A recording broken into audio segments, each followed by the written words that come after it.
奥迪Q5就这个异响困扰客户很长时间。昨天联系我，如果这个问题解决不了，你就不要天天在网上吹牛逼。今天从河南商丘过来，10分钟的时间秒杀这个故障。那你这么远来，我问题要给你解决了，我心里都过意不去。看你挺专业的。我要把异响给它找到，是不是这个声音？总感觉外面在放鞭炮。咕隆咕隆。对。这不好解决吗？但我不知道它是啥呀。你在当地不检查一下子？当地没有。这个声音当然要能录出来发给我，我能知道什么问题。这底盘下面传出来的。我不确定是这里面还是从那个机舱前机舱里面传出来。这声音还值得你跑这么远跑一趟？这就是专业嘛，你一听就知道是什么原因。我以为你跟我讲的是工作台里边的，工作台呢你不来，我没办法给你确定。就这个。对。就这一大方向，咯噔响嘛。它还有那底盘下面，上山有那种奇怪弯，爬坡的时候，我一拐陡弯，它那下面，它也响。底盘也响。但你正常它也不响。一个一个处理，先处理这个，再处理那个。这个异响来源就比较简单啊，这个肯定是很多奥迪和i6都能遇到的几个点。第一个就是这个螺丝，就是这个螺丝松了也会有这种现象。第二就下面的那个胶套里边也会产生个嘎哒哒哒的。你先把螺丝紧掉。好。这几颗螺丝，因为它这个是铝的嘛，这个压它容易松，这几个螺丝紧下，然后它检查底盘。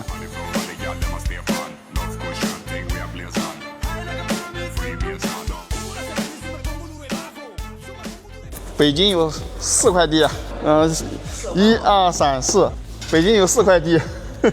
走，试下车。螺丝是松了对吧？前面这个是奥迪的一个通病，从上一代的i6和上一代的Q5都有这个现象，跑跑那螺丝就松了，肯定是没有了。没有了，好了，没辜负你大老远跑过来。每一份的信任那就是一个责任。开车2、3个小时来，10分钟问题已经解决了，可以。以后有维修方面的改装的可以找我们就行了。好。这是多少钱？不要钱，小问题。这怎么不要钱呢？你没耽误多长时间，这小问题，去吧。好，下一次有什么事情，身边朋友可以推荐我们啊。其实像很多的异响，不管是底盘异响还是室内异响，如果你要是能换一个角度，技术工或者一个师傅，你换一个身份，换一个车主的身份，当你开这台车的时候，跑的有异响，你还不还？对吧？就是我们作为一个修理工，作为一个技术工，一定要换位思考，站在客户角度上面去解决用户的烦恼。所以很多的店，包括4S店的同行们，就针对这异响，没有钱的大家都不愿意去搞，试车干嘛？